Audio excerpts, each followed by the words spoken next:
Today is May 29th, 2015, and I'm here with Ronnie Kurlancheek of Kurlancheek Home Furnishings.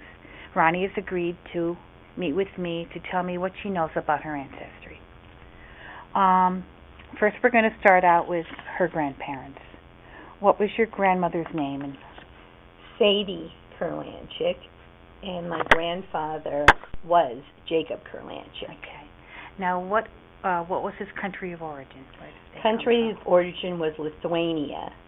And they're the Jewish religion, right? Yes, and they did marry in the United States. About what year do you think they came, approximately? I'm thinking probably 1890. Around the 1890s. And they came to Carbondale because my grandfather had family there.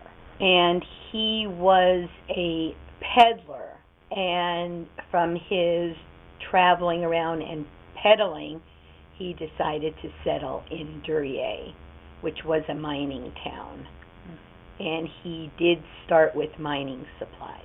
The store started on Main Street with mining supplies and expanded to hardware, and then to wallpapers, and then someone suggested that he put some furniture in on consignment and try it. And that was the beginning of Kurlancheek Home Furnishings. Oh, my gosh. So it was a trial. And you're still here 110 years later. Yes, we are. In Wilkes-Barre, Pennsylvania. Now we're in Wilkes-Barre, yes. Now, your grandparents had how many children? My grandparents had 2 girls and 2 boys, and my father, Ben, was the youngest. Yeah, and what were Ben's sisters and brothers? Do you know Hannah, Florence, and Eli. Okay. Did they also go into the business or stay in the business and stay in the area, or do you not have any information about that? My Aunt Florence moved to New York. She had married a dentist.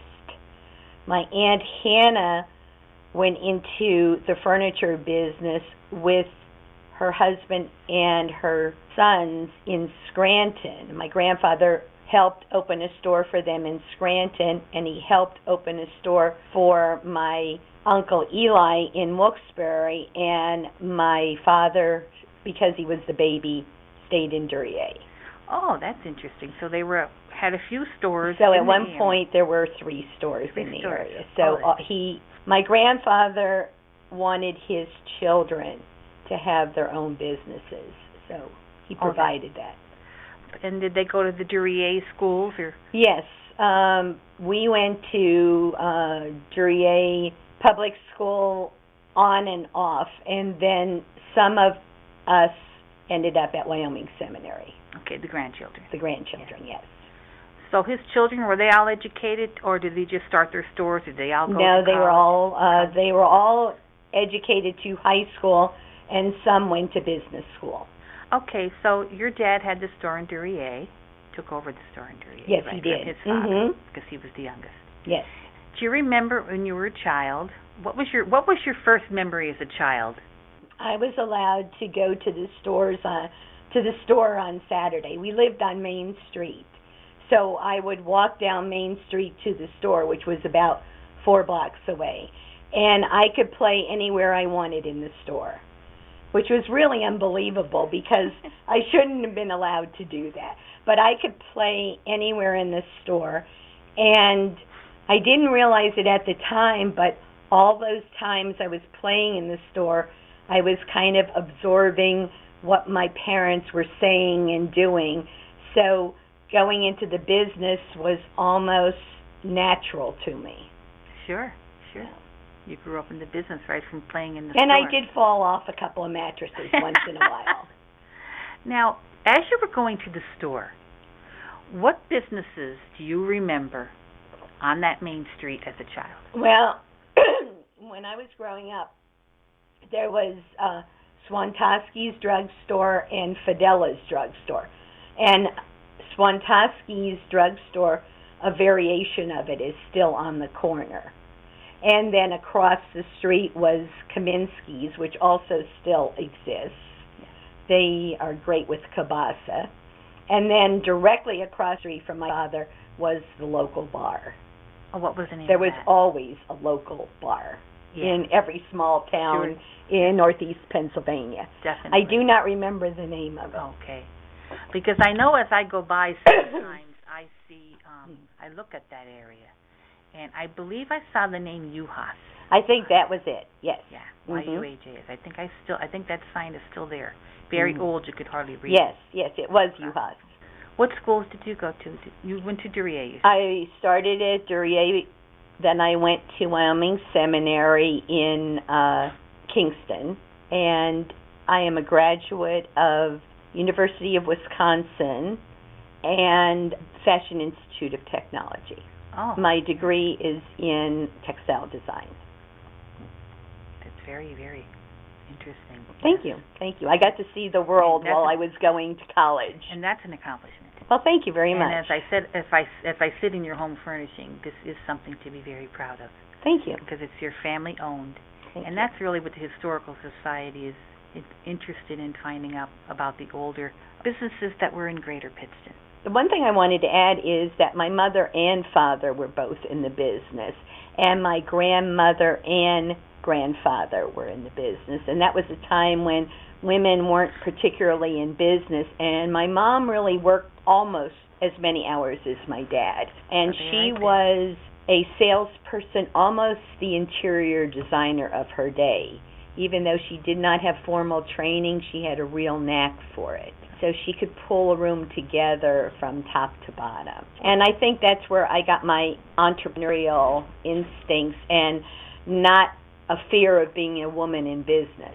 So at that time, she was really playing a role for the beginning of women in business. Very, very much so, because she started to be in the business at probably as early as the 1940s, which was really before the women's revolution. Definitely. Now, what about your Jewish temple? As far as the temple, there was a small Orthodox temple in Duryea, believe it or not. It was on a side street in what was originally a house. And it was an Orthodox temple, which means that the women sat upstairs to pray and the men sat downstairs. And it was only open for the high holy days. So they would, I don't remember who the rabbi was, but I do remember walking there for years. And then after we moved away from Duryea, I don't think the temple continued, and that's when people went to the Pittston temple. Yeah. So I don't have a recollection of the Pittston temple. I believe there were 3 in Pittston. That's what I have to research. I think that's very possible. And I'm going to look in the book that you donated to the library, which we are very thankful for. Well, thank you. The Jews of Wilkes-Barre, and I did go through it a little at this point, that it really gives an overview of the Pittston, Duryea, and some other cities surrounding Wilkes-Barre. So that's very good knowledge, very good information for us to have. I think there were probably between 10 and 13 Jewish families in Duryea. Now, that where the temple was is still standing. Is yes, a home? It is a home now, but it is still standing. Yes. I'd like to get a picture and find. Do you know the? Well, you would be able to know the address. Don't know the address. I might be able to find it for you, though. And the Levy's Bakery was very popular in that day, and they were one of the Jewish families in town. The Levy's and the Goldsteins. What kind of business did the Goldsteins have? I think the Goldsteins had just a basic general retail. And then there was also the Jewish business. It was Selks. And Selks was like a little mini department store of the day. Okay. All home goods and. Yes, all home goods, right. All general merchandise other than food. Yes. And I believe I heard that the Levi Bakery, where that was, that building is still there. Yes, that's still there also. Is it abandoned, or do you know if there's anything in there? I think right now there was a kitchen company there. They made the best rye bread ever. Ever. Now, did you know the Levis? I mean, were they? Well, of course, they were in the same temple, so you knew Yes. the family. Yep. Do you know how many? I don't. I know that they had a daughter my age. Okay. Well, it was probably the original owner's kids who had a daughter my age. But I don't really know very much more than that. So you have a brother too, Paul. Yes, my brother and I were partners when my parents retired from the business. So you were both. So we were both in the business for about 20 years. And then the original Kurlancheeks closed, and I reopened about 8 years after that. So there is a small gap. Okay, in the 110 years. Mhm. What is there now? I know when I passed that corner, there's a theater. There's a theater, and I'm not sure what else. Yeah, as I go by it, I see a theater, and I think there's something like a salon. I think so. Are you still ownership of that building? No. That block had about 6 or 7 businesses, and my grandfather was right in the middle of the block with maybe 3 to the right and 3 to the left. And as the business got bigger, he just expanded to the next Bought the other little property. store, next little store, next little store. So we ended up almost taking 2/3 of the block. Yeah. Because furniture takes up a lot of room. Yeah, he had a couple levels. I remember going into there. Okay, so your brother was in the business with you, and where's your brother now? My brother is a drug and alcohol abuse counselor in Ephrata, Pennsylvania. He went back to school. His passion was helping people and counseling people. And do you have any nieces and nephews? I do. I also have 2 sisters. And my 2 sisters owned the Tudor bookshops, one in Scranton and one in Kingston. And what's their names, your sisters? Lynn Goncher and Barbara Schaefer. Oh. So we all went into retailing. So do you have nieces and nephews? Or? I do. I have, my brother has 2 children, Chris and Jesse. That's my brother Paul. Mm-hmm. My sister Lynn has 2 children, Michael and Elizabeth. And my sister Barbara Schaefer has 2 children, Jonathan and Susan. Do you have any, like, family stories or family sayings that you could remember from your childhood? Well, during the High Holy Days, the entire family went to my grandmother's house because for the High Holy Days, you didn't turn on or off any electricity, and we all ate together and we all went to temple together. So I remember us all being together at my grandmother's house and celebrating, and she was a wonderful cook. She made her own pickles, she made her own grape jelly. Because she came from the old country, she made pickle herring pies.